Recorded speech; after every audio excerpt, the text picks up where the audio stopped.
Hi everybody and welcome to Cruise Control with me, David. And in today's video, I'm going to be giving you a quick rundown of one of my favourite restaurants on P&O Iona, and that is the Glasshouse. So without further ado, let's get started.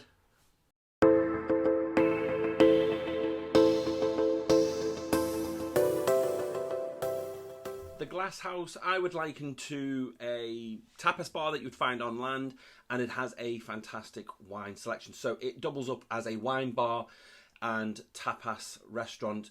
It's one of several supplementary charge dining venues you'll find off the atrium, and it's specifically located on deck 7, just below the Keel and Cow, which you'll find on deck 8. So let's start with a quick look at the menu. Now, this menu and wine list has been designed by a wine expert named Ollie Smith. I've never really heard of him before, and we ended up calling him Ollie Mers by the end of the holiday. But anyway, the great thing about the Glasshouse is, and as the menu says, it's the perfect location for a light bite, lunchtime tipple, afternoon aperitif, or a tastefully informal evening out, which it was. So it was a great alternative dining venue if you didn't want to go to the main dining room or to the buffet. The first page on the food menu has the small plates. Now you can purchase them individually, or you can get 3 for £8.25, which I thought was fantastic value. And when I say small plates, you'd have 3 and that would fill you up. So believe me, if you're that type of person who hates tapas because you're always hungry at the end of the meal, that's not going to be the case at the Glasshouse.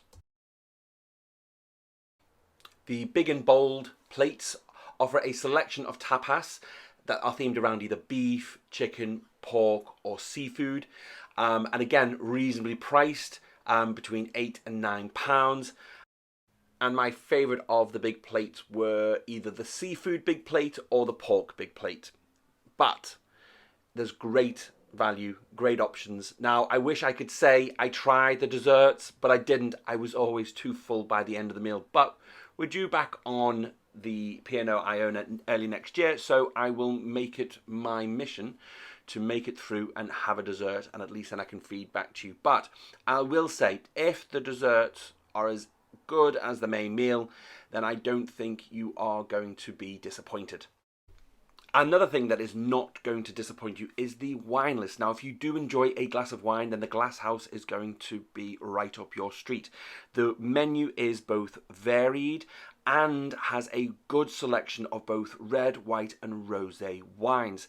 And impressively, is that a word, impressively? Well, what I found impressive was that when you were choosing, or when you were offered a paired wine with a dish, a lot of those wines were available on the Classics drinks package. There was only 1 or 2 which were the purview of the deluxe drinks package. So even if you were just on the run-of-the-mill Classics drinks package, there were a lot of wines that you could have and that you could pair with your meal. Again, talking about being impressed, the serving staff knew their wines and were able to suggest wines to suit your palate and also the range of dishes that you had chosen, which I thought was a fantastic piece of added value to a dining experience. And if you were up for a boozy afternoon, you could have one of their wine flights. The menu I've shown you today is just a small selection of the wine list, but I hope it's given you a quick idea of the availability or the types of wine that are available. So let's get on to the food, the most important part. Now, like I said, it was a Spanish style tapas restaurant, serving up small plates, larger plates, and here you can see a selection of some of the dishes. So let's start with the dish at the bottom of the picture is the manchego cheese dish with almonds, honey and quince jam. The cheese was of good quality, nice and creamy with a nutty flavour. Nice snap to it when you bite into it as well.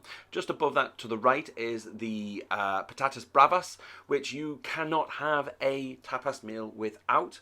Above that, which we'll talk about a little bit more, was the prawns or the gambas dish. All-time favorite dish on the cruise. Just below that are the chicken drumsticks, which were lovely and spicy, really well made, good quality. And next to the manchego cheese was the serrano ham, which I thought, or which I felt had been recently or freshly sliced off the leg, just due to the fact that it felt so very fresh, and it was drizzled with a light olive oil. A very tasty dish, and I would recommend it to anybody. In the next picture coming up, we're going to have a quick chat about the patatas bravas, which you can see to the right here. The potatoes were soft, nice and fluffy, crunchy on the outside. The brava sauce was strong taste of tomato, a wee bit of chili in there, but the sour cream did damper down on the heat, which made the dish overall extremely tasty. To the left of that now, which we're going to have a quick chat about, were the gambas, or prawns, in a mango and chili salsa. The prawns were extremely succulent. They weren't dry and grainy. Really nice weight to them as well. They were good quality prawns, and that mango salsa was both sweet and savory, and it was a delight on the palate. Another staple which you'll find to the top right of this picture were the albondigas, or the meatballs. The meatballs weren't extremely fatty, they weren't gritty, they were nice and moist and succulent. They were quite weighty as well. The tomato sauce was nice and rich, strong tomato flavour with a lot of garlic, herbs, a bit of onion in there. So for a meat dish, it was extremely tasty. And like I say, the dishes, though they are small dishes, are not that small. There are 4 big meatballs there for you to enjoy. So if you're looking for a relaxed, informal dining venue with amazing food, amazing wine, great service, then maybe give the Glasshouse a try. Now, the Glasshouse was never really as busy as the Keel and Cow, being upstairs doing steaks, but I think a lot of passengers missed a trick by giving the Glasshouse a try. We ate there on a number of nights, and every night the food, the wine and the service were absolutely fantastic. A big shout out to the servers who run the restaurant there. So you will find, again, just to recap, the Glasshouse on deck 7 around the atrium, and as you can see here, there's loads of seating, and in the evening it is a wonderful place to dine, especially if you get one of those tables overlooking the windows out to sea. So I hope you've enjoyed this quick rundown of the Glasshouse on P&O Iona. And if you have enjoyed it, please give me a thumbs up. If you want to see more content from me, please subscribe. And any comments, please leave them in the comment box below, especially if you enjoyed it. And if you didn't enjoy it, let's hear about that. What were some of the things that you felt let you down at the Glasshouse? Anyway, until next time, seize the day, guys. Bye-bye now.